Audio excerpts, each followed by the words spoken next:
Western Tradition Partnership is one of these social welfare nonprofits that are supposed to have social welfare or helping the community at large as their primary purpose. They are allowed to do some amount of politics, but it's not supposed to be what they're doing primarily.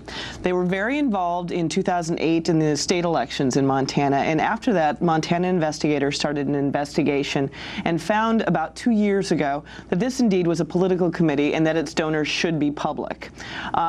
Lawsuit ensued, as it often does with this group, and for the last 2 years it's just been making its way through court. In the meantime, the group had brought a suit that went all the way to the Supreme Court that in effect made Citizens United apply to all 50 states. So, and this happened this last June. So it's been a group that's not very big, but it's really punched above its weight in terms of its impact nationally. What we did is we looked at all the documents that were available in Montana, including documents that had been found in a meth house in Colorado. Excuse me?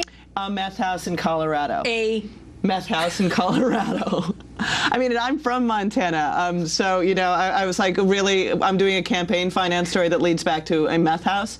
But yes, they were found there by a man who is a convicted felon.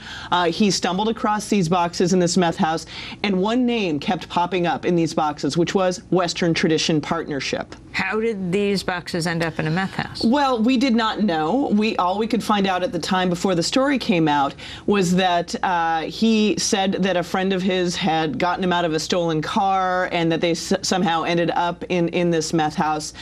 He was curious. He went through them. He kept seeing, you know, the group had been in the public domain. You know, there had been stories about them attacking candidates in Colorado. So he reached out to some candidates and their spouses, and one of them, a lawyer actually, ended up going to pick up the boxes of documents. And we're talking about boxes and boxes of documents mentioning candidates, having, you know, candidate draft material, campaign final drafts, you know, questionnaires of the candidates, and a lot of communication going back and forth between a man who is very involved with Western Tradition Partnership and the candidates. Now, that is one thing that is not allowed.